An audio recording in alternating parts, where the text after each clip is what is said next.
Georgia Toto O'Keeffe was an American artist. She was born on November 15, 1887, in a farmhouse located at 2405 Highway T in the town of Sun Prairie, Wisconsin. Her parents, Francis Calixtus O'Keeffe and Ida Toto O'Keeffe, were dairy farmers. Her father was of Irish descent.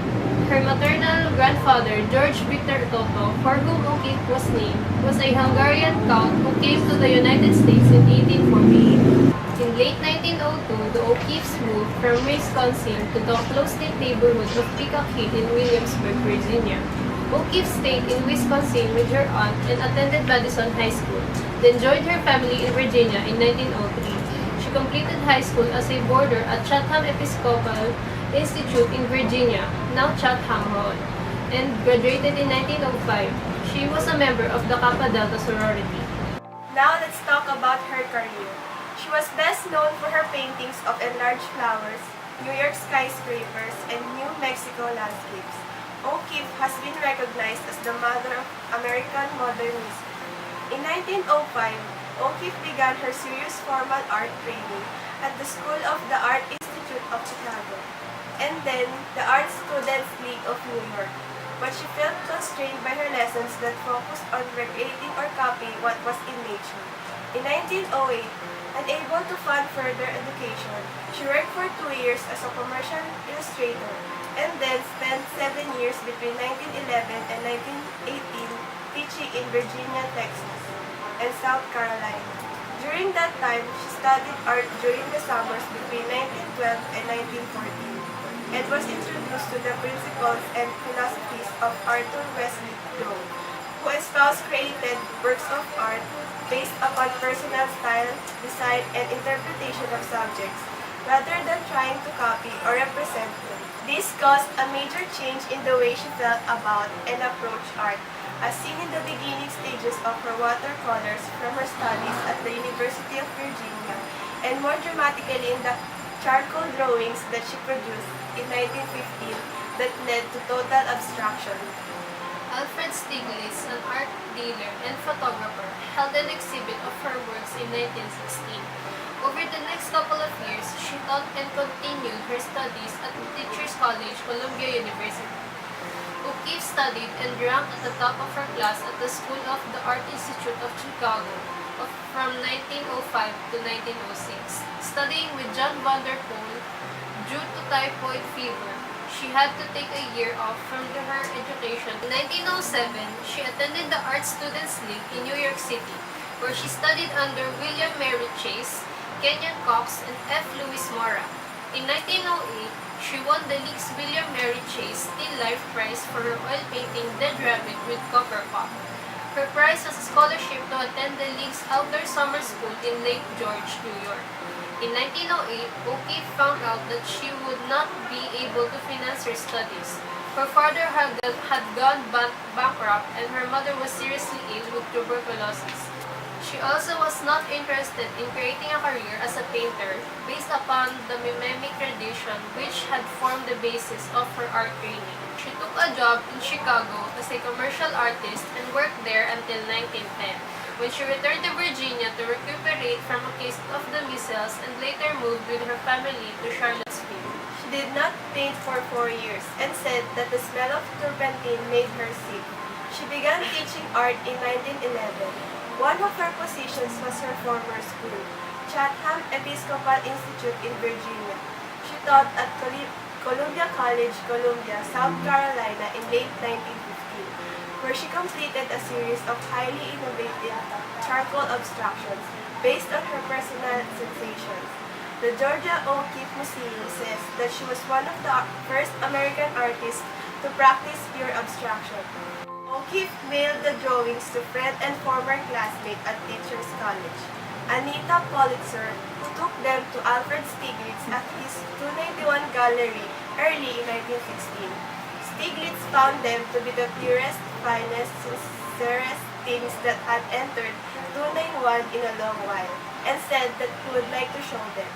In early 1916, O'Keeffe was in New York at Teachers College, Columbia University.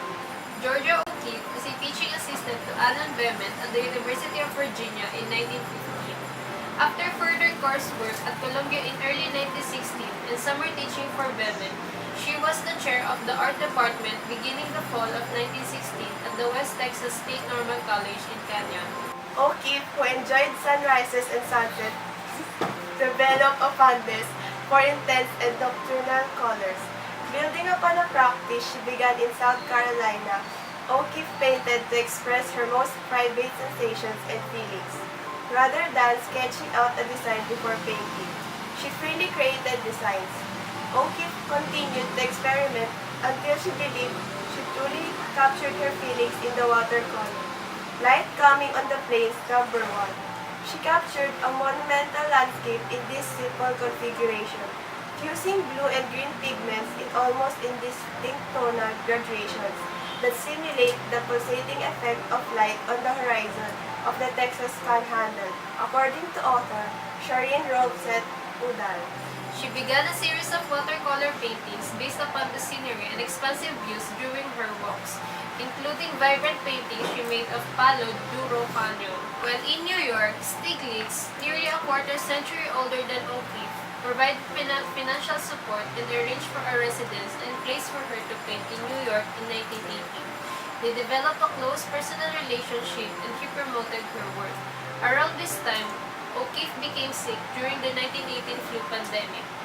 Now let's talk about her personal life and death. In June 1918, O'Keeffe accepted Stieglitz's invitation to move to New York and accept his financial support. Stieglitz, who was married, moved in with her in July.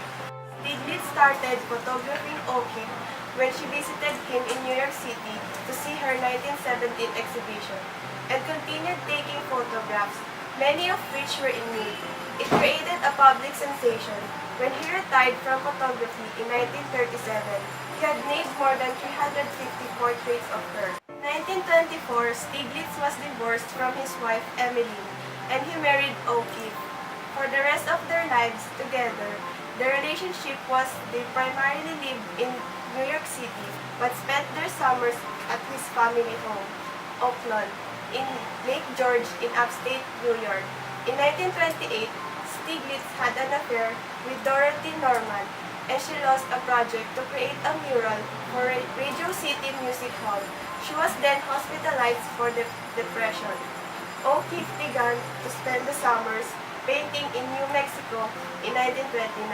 She traveled by train with her friend Rebecca Strand to Teos, where Mabel Dodge Lujan moved them into her house and provided them with studios.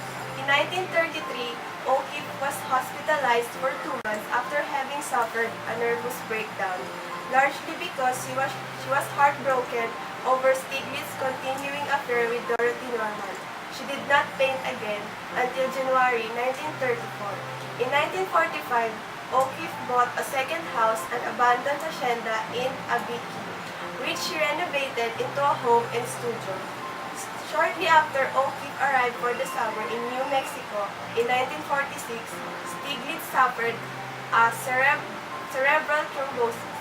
She immediately flew to New York to be with Julie. He died on July 13, 1946. O'Keeffe became increasingly frail in her late 90s. Her body was cremated and her ashes were scattered, as she wished, on the land around Ghost Ranch. She moved to Santa Fe in 1984, where she died on March 6, 1986, at the age of 98.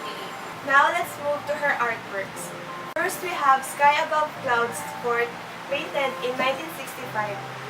It is done in oil on canvas with a dimension of 243.8 by 73.5 centimeters and 96 by 288 inches. Second we have is her Jimson Wheat, painted in 1936. It is done on oil and linen with a measurement of 70 by 83.8 and a half inch. Next is Cow Skull, red, white, and blue. Created in 1931, it is done in oil on canvas and measures 101.3 by 91.1 centimeters. Fourth we have is her Black Lace II, Painted in 1944, oil on canvas, which measures 60.6 by 76.2 centimeters. Last one is Ram's Head Blue Morning Glory, painted in 1938. It is painted in oil on canvas with a measurement of 20 by 30 inches. Thank you for watching! Hope you all learned something from Georgia O'Keeffe.